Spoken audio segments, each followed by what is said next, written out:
Ms. Combs, back to you. You had mentioned that that Interior is looking to Alaska as kind of a testing ground, somewhat natural. We're, at least now, we're all one time zone. We used to be 5, but now we're 1.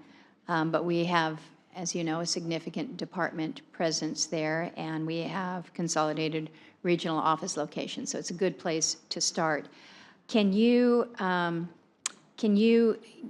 share with me and with the committee kind of where we are with what we're learning from Alaska as kind of the test case here, or the pilot, how what you're learning in Alaska can then be translated outside to other regions, and then also how the piece of the tribal consultation fits in with Alaska. As you know, we have half of the tribes in the country that are in Alaska, so you're going to have the consultation process going on, but you're also working on Alaska as kind of your test case here. So can you speak to the integration of all of this? Yes, thank you, Senator.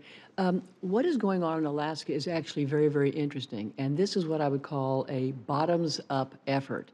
The head of the Fish and Wildlife Service and the head of BOEM are together the architects of what is going on in Alaska. And because they're doing it themselves, they're creating this themselves, they're looking at several issues. One is office location. One is aviation services, such as flight following versus dispatch. Another one is HR staffing. They're looking at IT. We've already sent somebody up to Alaska. They spent a week there, a gentleman named Bruce Downs, and they had a very successful conversation. What we're asking the folks to do in Alaska, which they're picking up and doing, is would you all decide what works for you, for your region, and then come and tell us what you think the cost benefit is, and tell us what you think the efficiencies are. So for example, Fish and Wildlife Service is proposing to relinquish some space, which they say will save them between $900,000 and $1 million a year, which is, $9 to $10 million over 10 years. And if they move BOEM and Bessie in, they will save approximately $160,000 per year, which over 10 years is 1.6. All of these numbers have been hardened up by the General Services Administration, so we're going to people to say, does this work? Is this really, there is a cost benefit. And then you add to that, there is an additional benefit of co-locating. You can walk down the hall, take an elevator, climb the stairs, go see somebody that you might not otherwise see. And so that's been something that was brought home to me in looking at ANILCA. And what you all have done there is to have the state departments of Alaska working with all of the federal land partners. So that is, Forest Service, BLM, fish, et cetera, and that has worked out very, very well. It works well to collaborate, and I can't say that often enough. It works very well to collaborate. Well, one of the kind of collaborating is obviously co-locating where it makes sense, but you look at how much time is left on your lease. GSA told us that most of the leases there had about a 4-month extension, which makes it relatively easy to decide. But you leave it to the folks in the region to decide what they want to do. So from that, we take the fact that where I would like to go to what I would call Region 7, and I'd like to put up the maps, is Region 7 is an incredibly important area.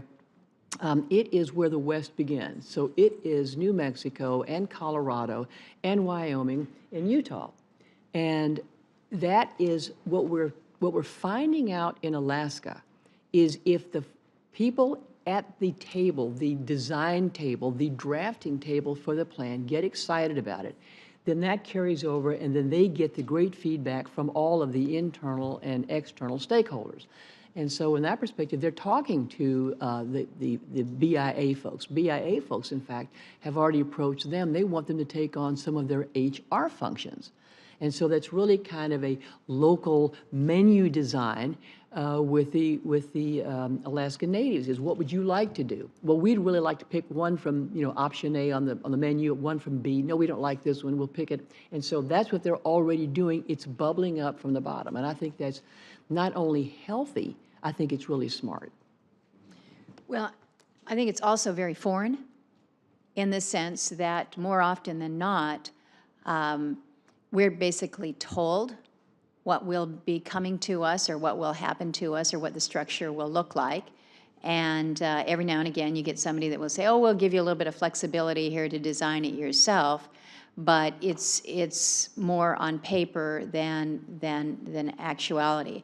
And so I know that Alaskans are very interested in this. We like the idea of efficiencies. You know, co-location can be a very good thing. But we also recognize that it takes more than just putting people in the same building. It's how are you working together across agencies? And more often than not, that's where we have the impasse. But I guess a first step is getting people at least to be talking with one another. So if ultimately what this happens is that there is greater authority for some of the more local and parochial decisions to be made, rather than Washington, D.C., or the region director who may be located somewhere else in the Pacific Northwest, that we really have that flexibility. I think that that's something that most of us are looking at with keen interest in understanding more. So thank you for outlining that.